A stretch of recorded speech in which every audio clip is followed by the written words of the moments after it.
The Chicago Cubs have signed Alex Bregman to a 5-year, $175 million contract to play third base. This one came in the middle of the night, seemingly out of nowhere. You've been hearing about the Red Sox with Bregman. You've been hearing about Bregman looking at the Diamondbacks. And then all of a sudden, the Cubs, who weirdly don't want to spend money, spent money. Well, they want to spend money, just they want to spend enough to make you think that they're trying to win. We're going to talk about everything going on in this move. Before we do, make sure you guys are subscribed to the Windup. We appreciate all the amazing support you've shown over here. I know there's been a lot of members-only videos. They will eventually turn to public videos. Just the scheduling with football and moves and everything, it's kind of pushed those back, but I promise those videos will be live for everybody sooner than later. James, Alex Bregman move, what are your initial thoughts? Initial thoughts were, actually, like you said, kind of surprised. The Cubs have kind of been like lollygagging around the luxury tax for years now, like pretending to be a small market team. I think this is the first time they're formally going to pass it intentionally. So proud of them. Good for them on that one. And it does make their team better. Funny, one of the videos that we recorded that did not release is about which teams still had the most work to do this offseason. The Cubs were high on each of our lists because we were like, what's their actual plan here? Are they pushing chips in the middle? And this is them pushing chips in the middle. And Bregman's a very good player. We saw with the Red Sox last year how great he was for young players. But at the same time, it is very similar to the types of pieces they already have on this roster in terms of a lot of the guys that are probably going to be somewhere between 10 and 20% better than league average with the bat, which has a complete team that's really good. But offensively, Bregman probably still isn't that like oomph that we've kind of said they needed.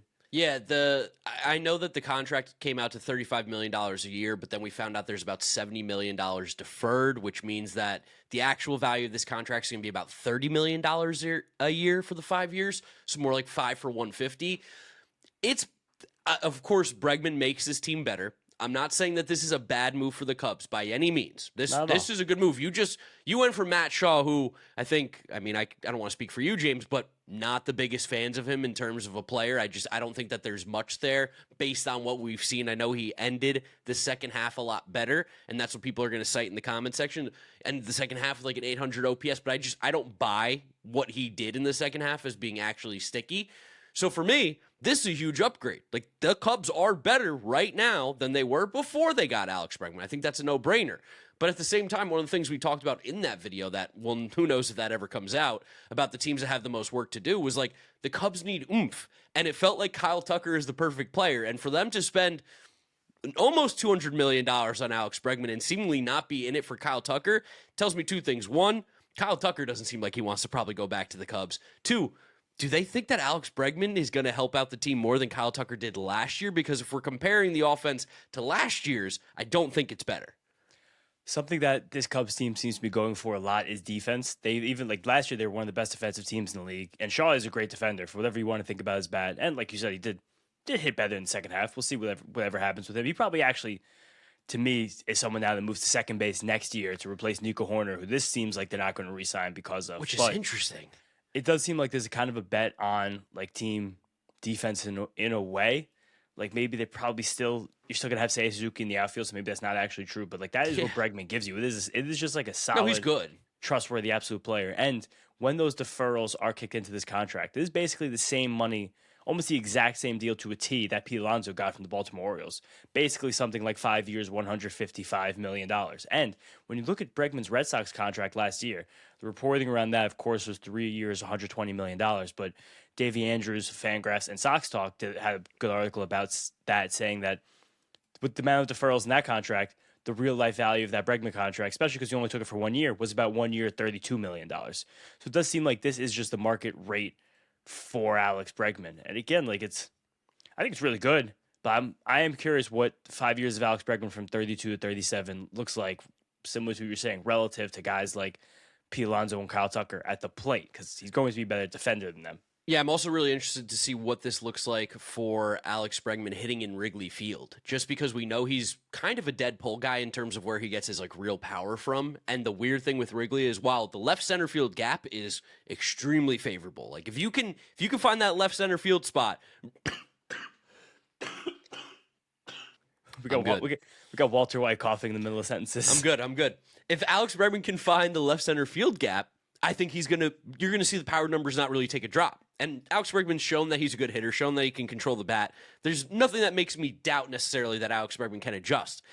it's just so crazy to go from a guy who had played in Minute Maid, had played in Fenway Park. You pull that ball down the line, you're going to get a lot of success. We're now in Wrigley Field, deep left field. Like, down the line is deep in Wrigley because how the cutouts are. It's an interesting fit there. But at the same time, like you said, puts the ball in play a ton, plays good defense, gets on base. He's a good player. He makes his Cubs team a lot better. It's just, I guess I just didn't think that this was ever really going to happen, more so because the Cubs hadn't shown any sort of inclination to spend money. But I guess Edward Cabrera was the chip that started to make them spend money, which is so interesting. I mean, there was like some teeny tiny crumbs that the Cubs were interested in Alex Bregman. Again, based on like everything that we're saying and the players on this roster, he does fit. Like, Yes. Sarah said on Twitter, like, this contract reminds him of the Dansby Swanson deal. Like, that is kind of what this feels like to me, where it's like, Although he is way better than Dansby ever was, but yeah. He's way better, but Dansby was like 4 years younger when Dansby signed that contract. Sure. Like, Dansby, I think right now, Dansby and Bregman right now are the same age. They were 1 and 2 in the 2015 draft. That's actually so funny, yeah. And Kyle Tucker was number 5 in the 2015 draft. Ian Happ was in the 2015 draft. They love that 2015 draft. Yeah, so people were talking about that. It's like, why do the Cubs love the 2015 draft so much? But this is safety. This is veteran. Yeah. This is not flashy. Like, this is raising the floor once again for the Cubs, which seems to be what they're interested in. Maybe that's not a bad way to build your team. Maybe you do want a really high floor, and you're like, we get to the playoffs. Hopefully these guys all get hot at the same time. This is the 4th player inside the first 9 picks of the 2015 draft that have played in the Cubs in the last year. Dansby Swanson, number 1, Alex Bregman, number 2, Kyle Tucker, number 5, and Ian Happ, number 9. That's crazy. That is crazy. Phil Bickford, number 18 in the 2015 draft, first round. Phil Bickford. Nick Plummer, number 23. DJ Stewart, pick 25. Wow. Man, what were we thinking? Also, Mike Soroka, pick 28. So we got 5 guys in the 2015 first round that have been a Cub in the last year. It's unbelievable. And Ryan Mountcastle right there, too. Ready for the taking, whoever wants him. But, yeah, this is – I wonder – I don't know. Like, does this – it definitely gives the Cubs a better chance. But I had the guy arguing with me on Twitter last night when I was talking about the trade. Like, I was talking about kind of tongue-in-cheek. I like to make fun of the Cubs and – the old Ricketts. Yeah, had a few libations last night. How are they closer to the Brewers or the Dodgers right now? Brewers. It's 100% the Brewers. So that's what I'm saying. Like, that's kind of where this team still remains to be. This is a move to try and win the National League Central and not be a wild card team. This isn't a move to catch up with the Dodgers by any means. And I think people are going to be really mad with us saying that. I think that's going to get people furious in the comment section watching this. But truthfully, you had Kyle Tucker last year, who's just a better player. Like, I don't think the Cubs offense is any better than it was last year. No, it definitely is. You're going from Matt Shaw to Alex Bregman. But now that Kyle Tucker spot is being taken up by who's playing DH.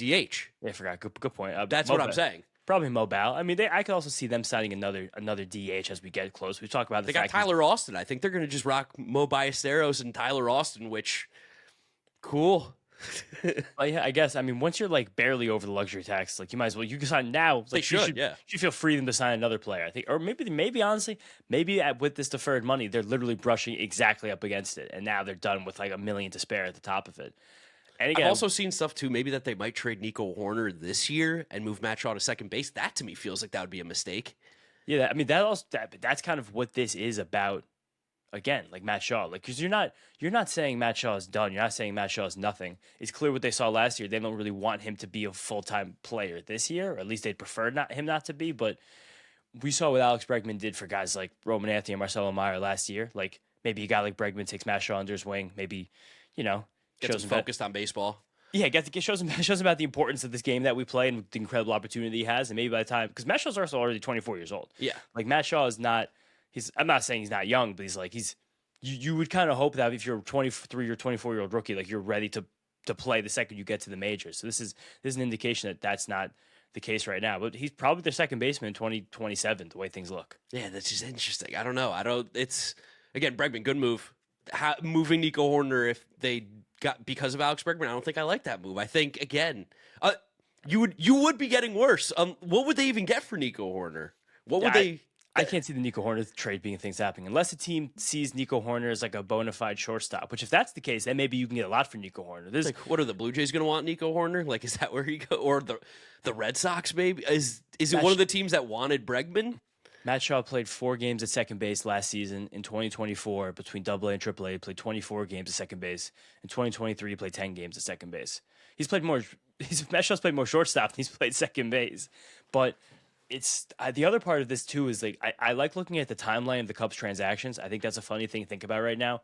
Like everything they've done in the last 15 months, where last year you push the chips in, you acquire Kyle Tucker, you trade Cam Smith, and Isaac Paredes to do so. Paredes and Bregman, there's a funny similarity in their hitting profile. Yeah, like Paredes, we knew was going to be a nightmare the day that trade happened. We're like, him and Wrigley makes 0 sense. And to be fair to Bregman, one, I think he's a better hitter than Paredes. Yes. Two, he does have more raw power than Paredes has. Yes. Paredes exists because of the pull fly ball. Bregman, the pull fly ball helps him a lot, maximize his power, but he has more juice in that bat than Paredes has.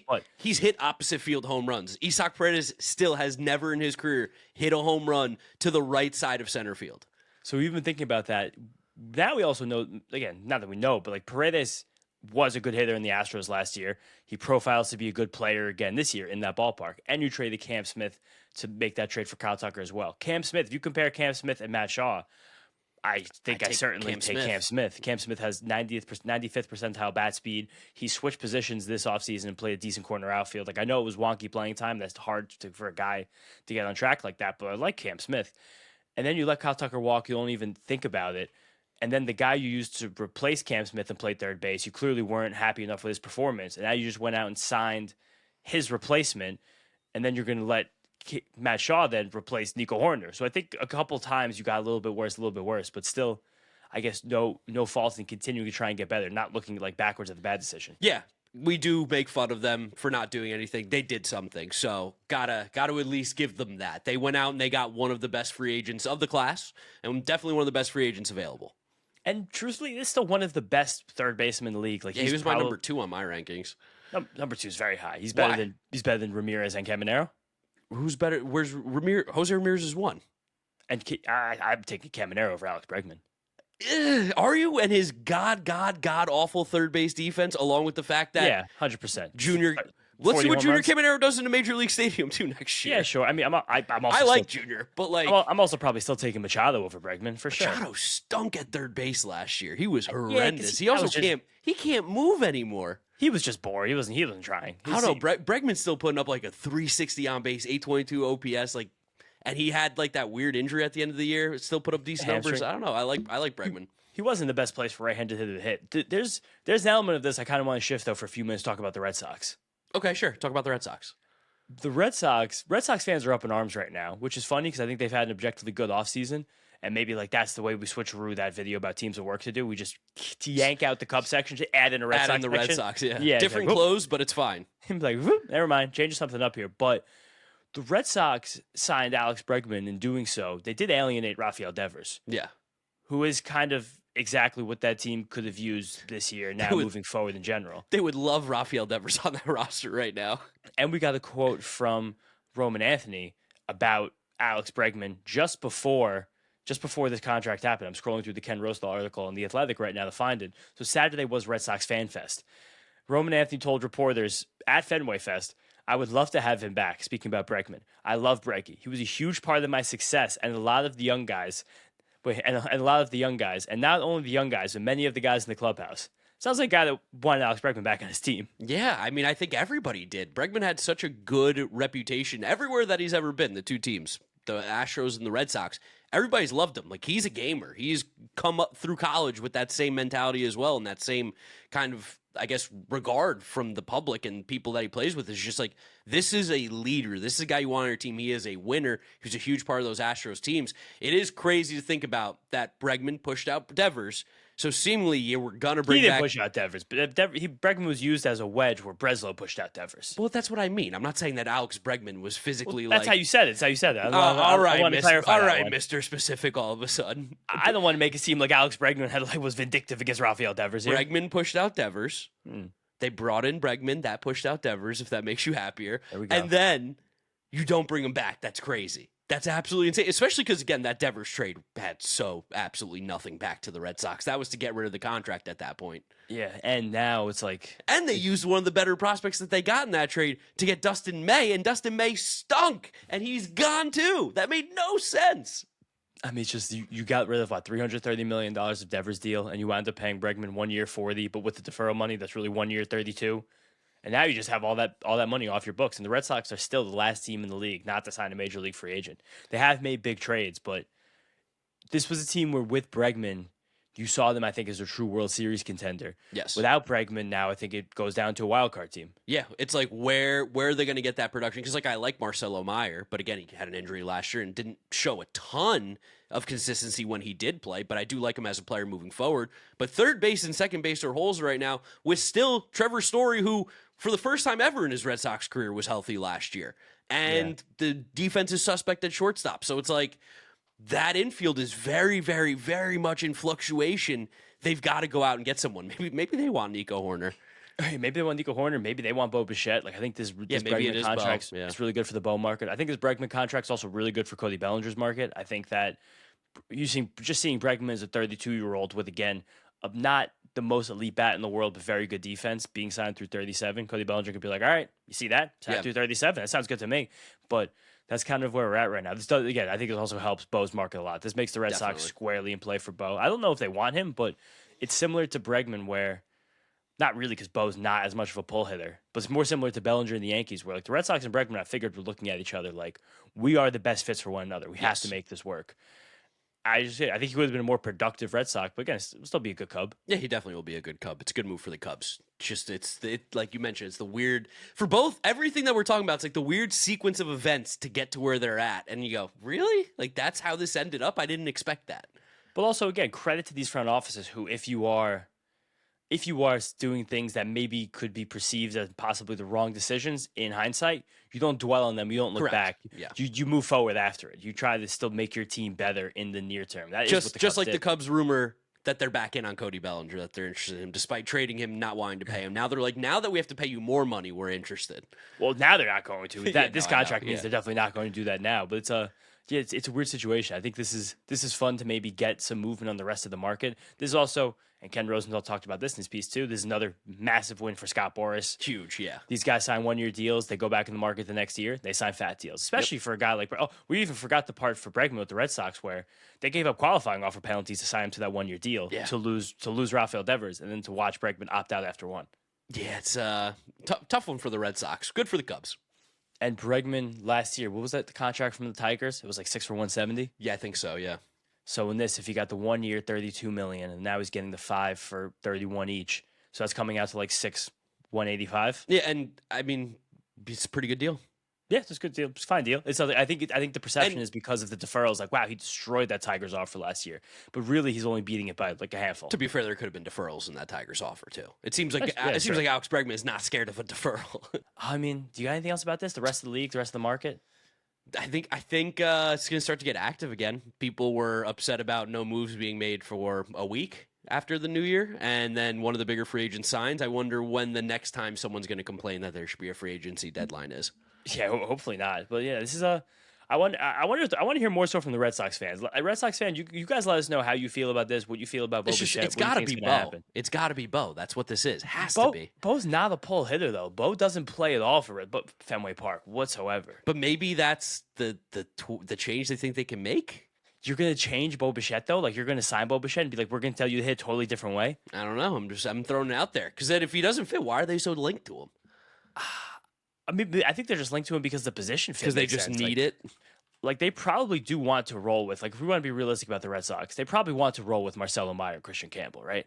I think they definitely want to roll with Marcelo Meyer. Of course, I think they want to give another shot to Christian Campbell, but I think it would be crazy for them to, automatically be like, gotta give Christian Campbell second base reps this year. I guess that's true. If Bo played every single one of his games last year in Fenway Park, his 19 home runs would have been 12 home runs. Yeah, I think the bigger thing with Bo, not necessarily even about the pull, because his home runs are still, all pull, but it's more about he just hits line. He's a line drive guy. He doesn't really lift the baseball, I feel like. I mean, he definitely doesn't like not lift the baseball, but he's also a question mark defensively. Where you liked last year allegedly getting Bregman to play third base instead of Devers because he was such a strong defensive fit. Yeah. We don't know what Bo Bichette's going to be at these other positions. We know he was very bad at shortstop, but like if you try to shoehorn him into second or third, like there is a chance that doesn't really work. Yeah, we'll find out more. Yeah, that'll be fun. 2 straight uploads about the Cubs. That's fun. That's a fun one there. Shout Chicago. Chicago. Shout Wrigley. Great stadium. My favorite. Awesome. Free pickles. Free pickles. That's it, though. Thank you guys for watching. Let us know your opinions on the Alex Bregman move down in the comment section below. You can follow James on social media at James Shiano. And I'm Draftneck Mark. Thank you guys for watching. We'll see you next time. Peace out. Peace out, guys.